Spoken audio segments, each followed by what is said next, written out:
Oh. Sorry. Hello, I'm going to give my opinion on the upcoming New Boys in Blue DLC for Payday 3. To simply give out my own thoughts in a short way, I'm very much excited for this shit. That's it, that's all I can pretty much say. I'm not going to sugarcoat it, as there's really not much else to really pretty much say about it, besides, I'm excited. So, let's talk about what's coming on onto the new Boys in Blue update.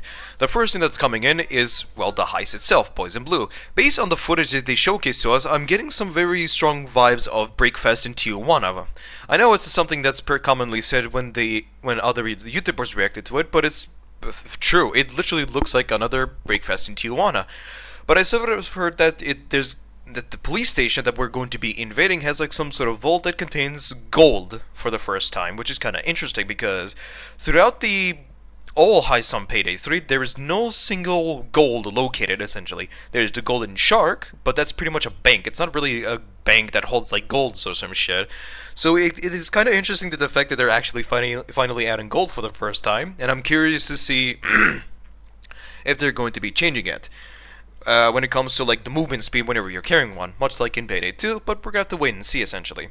Another thing that like excites me the most are the upcoming weapons. Number one being is the new revolver and as well as the LMG.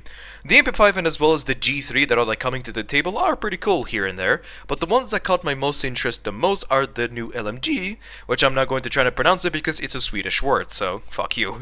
Anyway, but the revolver is where I am very much interested in. The current revolvers that we have so far are sort of okay, to say at least. The Castigo is the worst because it is unable to one-shot enemies, but meanwhile the Bison is able to one-shot regardless of what type of skills you have. I think you only need to have edge in order to be able to one-shot.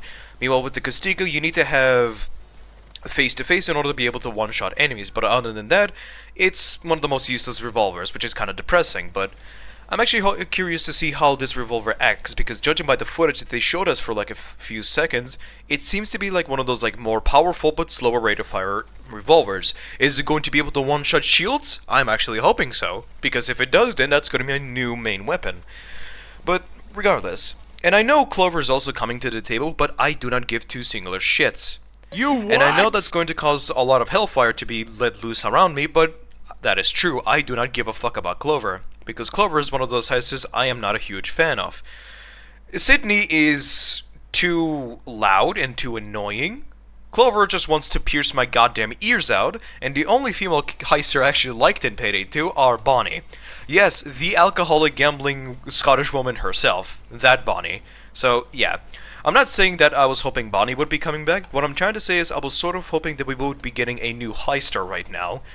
I know that they're going to be adding new in the future, I know that one, but I was sort of hoping that we would actually get more new heisters than actual old heisters returning. It's like I have no problems with the original crew coming back, and as well as some other older characters coming back. What I'm trying to say is I kind of want Payday 3 to have more new original characters than actual having more old characters, if that makes any sense.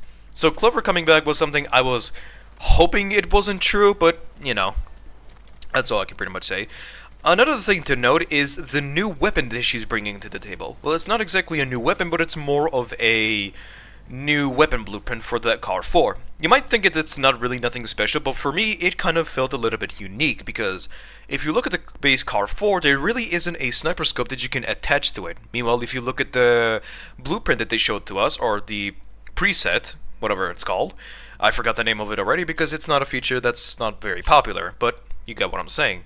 So the weapon preset for the Car 4 seems to have like a sniper scope that you can't normally attach to it, which is really interesting. So I'm kind of curious to see how that would function. And for some of you that are like curious about what the price is going to be for the new Boys in Blue DLC, according to the blog post that they showcased to us about the compensation as well as the price reduction, it is apparently going to be reduced by 33%.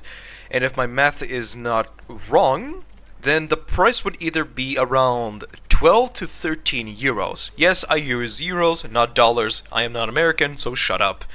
But I think American-wise, it's like somewhere like 13 or some shit. I don't fucking know, but regardless. They said that the price would be reduced by 33%, and that's pretty much it. They're not going to be changing the original price for the syntax error, it is going to remain as it is.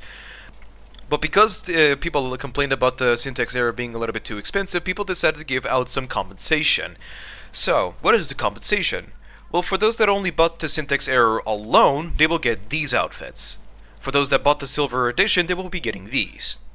Those that own the gold edition for Payday 3, or the deluxe edition, or like the physical copy of like the deluxe edition, I don't know what the fuck it's called, they get this, which is pretty neat.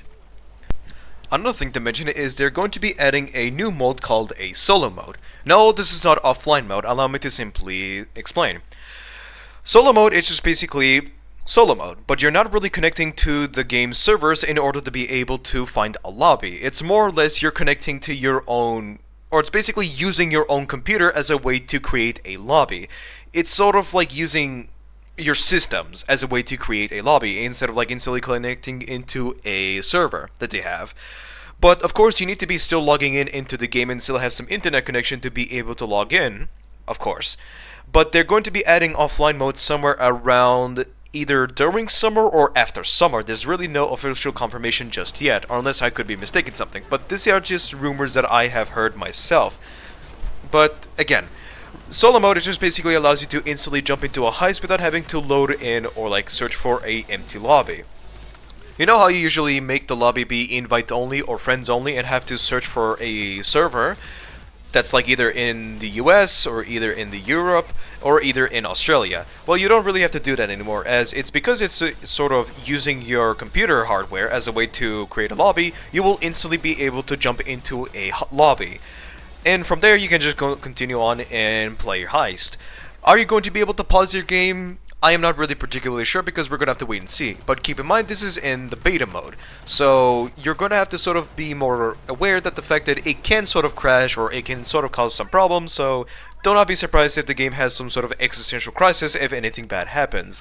But you might think that this is available only for the Steam users. No, this is actually apparently available to every platform whatsoever. Whether that be Steam, whether that be on Xbox, PlayStation, PlayStation. Am I retarded? Hold on. Excuse me. PlayStation, Xbox, PC, and yada yada yada. You get the gist of it. So it's not particularly offline mode just yet, but it's pretty nice nonetheless. Another thing that they have also finally added is being able to completely rename your loadout, which is by far one of the useful features to ever be released, because there's been so many occasions where I'm like looking at my loadout and I'm asking myself, is this the right fucking loadout or is this the wrong one? And every time I go to a heist and when the realization hits me that this is not the right one, it makes me want to shoot myself in the head with the 50 cal. So I'm kinda happy that they brought in back the loadout renaming system, which is pretty good. But overall, that is practically all I have to say. So in short, I am excited for the new Boys in Blue DLC, I'm excited for the new weapon packs, I don't give a fuck about Clover, and I am mostly excited about the upcoming LMGs. Oh, LMG, it's just one. But I am sort of hoping that we would get a new free DLC very soon, because if Boys in Blue is not really an exciting heist, then people are really gonna forget about it, which is kind of depressing, but we're gonna have to wait and see. Oh yeah, I didn't mention the cosmetics because I don't give two singular shits about cosmetics unless it is winter themed, so here's what they look like.